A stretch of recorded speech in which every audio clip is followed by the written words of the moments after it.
So let's take a look at the different types of expansion joint assemblies. There's different hardware involved around the expansion joint itself, and they all have their own specific applications. We'll take a look at first assemblies with no integral pressure control. These are the untied joints, joints that have no control over expansion due to pressure or distortion due to pressure. Of course, the pressure term is something you have to contain.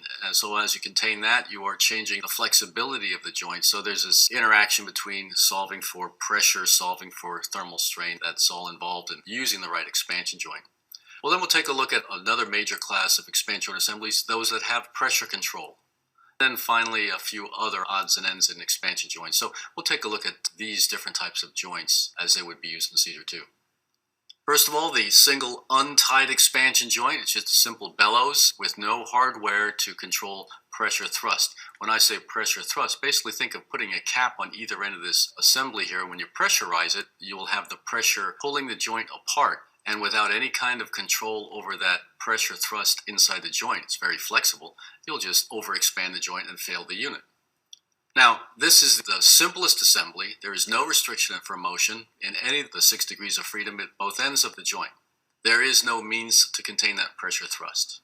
So even though this has the most freedom, it has the most control outside of the joint. You will probably have an anchor on one side of the joint and guides on the other end. This joint is only supposed to be used for axial expansion and contraction. Any offset under load could easily squirm the joint and have it fail. So we have to prevent that squirm by driving the thermal growth right into the joint axially. So again, it is used only for axial direction or in very low pressure systems where that pressure is not a concern. A double expansion joint is a similar type of joint. Here we see a double expansion. There's 2 expansion joints, but there's an anchor between them. So the spool piece between these 2 expansion joints is controlled. And of course, we see the elbows at the ends are also controlled. These are anchors. Typically, what I think of when I look at these expansion joints and I want to consider pressure thrust, I imagine myself being inside the pipe, looking upstream and downstream. Every surface that I see, normal to my line of sight or normal to the line of the pipe itself, is a surface where pressure will create a load, pulling the joint away from the center of the joint. So if I look down the joint, I see this elbow here. That's why we have an anchor here to drive the thermal growth back, or the pressure load back into the line. And this side is an anchor as well.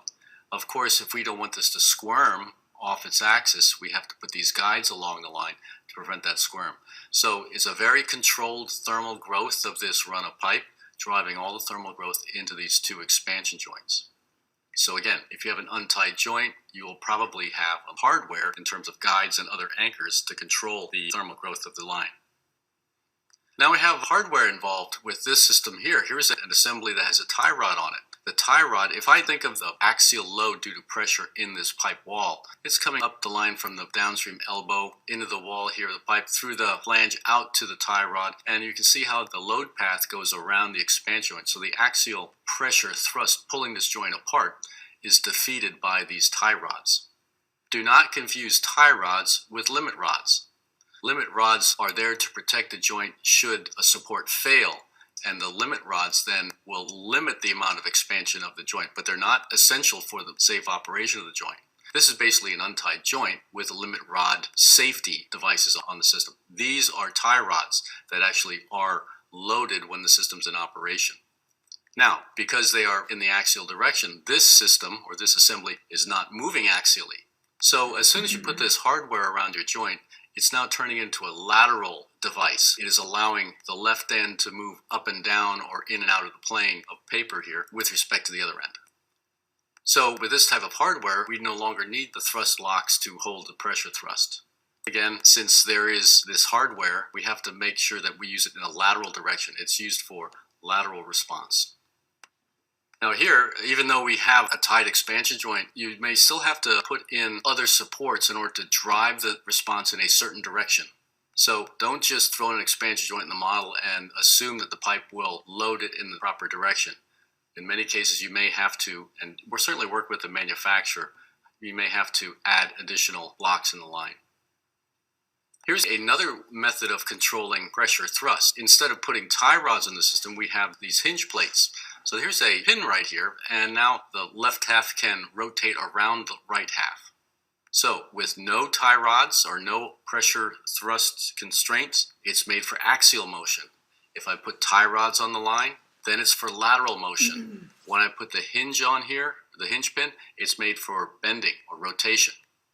Here's a gimbaled expansion joint. It's just another adjustment to the previous one, the hinged one, but now we have a gimbal ring in here, and it has two axes. It can pivot about this pin, bring this end in and out of the plane, or it can use this pin to move up and down. Again, it looks like a regular gimbal joint here, but you will probably have other hardware to drive the response in certain directions, guides and the like. Here's a universal expansion joint assembly. It's just two single joints with a spool piece between them. Now, this spool piece is quite perhaps unstable. There is no restraint on it, and for that reason, it's usually used in very low pressure lines. The advantage here is you get the spool piece that allows a lot of lateral offset, which is a little bit of bending in these lines. So you'll size the spool piece along with the expansion joint convolutions to either end to be proper length so that you get all the flexibility you require. Again, additional hardware around the joint may be required.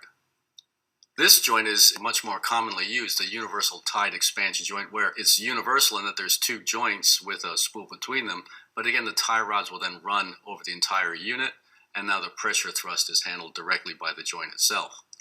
So because of the long run here, we get a great magnification of the lateral offset, and you can use this assembly when a single joint is not flexible enough laterally, or it doesn't give you enough travel laterally. This will certainly do the job. Other configurations, what Senior Flexonics pathway calls a swing joint might be useful. It's similar to a tied universal joint, but it has pins, so we have two hinges. So we're seeing just different combinations of components that we've already discussed earlier. Here's another interesting one, the pressure balance joint. There's several different ways of doing it. This is a common way of doing it. Here we have a lot of thermal growth of the line here away from this anchor. This pipe is getting hot and growing this way, and we have to limit the load on our turbine casing here. So this setup here is a balanced expansion joint. The pressure thrust over here is balanced on the other side of the nozzle here. So this piece of pipe here can wag laterally or grow laterally, differential from the pipe up here. The only stiffness it sees is the stiffness of these joints. So it can move laterally, and the load is just that motion times the stiffness of the joint.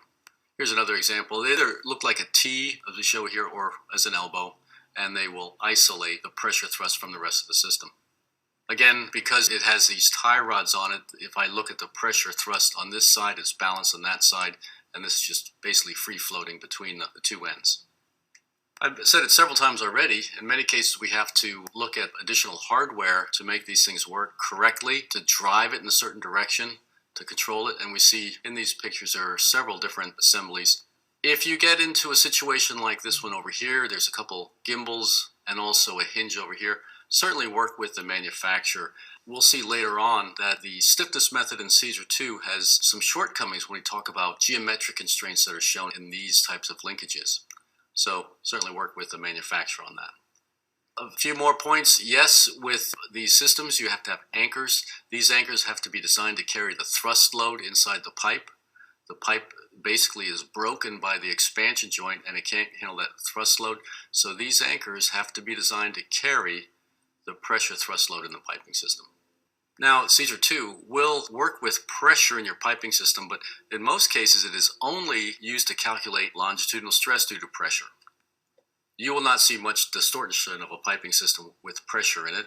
There is the board-on effect, which we have discussed earlier in other sessions, but the program will automatically place on either end of an expansion joint the pressure thrust in that joint in order to accommodate that. You have to be sure to review those analyses to make sure all the pressure thrust loads are properly carried by other hardware or anchors in your piping system.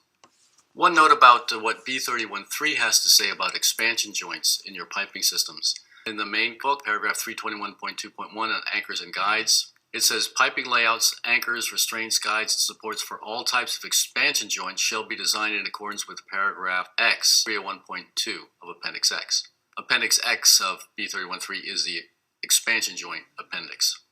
That appendix says The piping designer shall specify the design conditions and requirements necessary for the detailed design and manufacture of the expansion joint in accordance with paragraph X31.1 and the piping layout, anchors, restraints, guides, and supports required by X31.2. Ultimately, the expansion joint vendor will design the expansion joint assembly for you, and you're just evaluating the product performance in your system.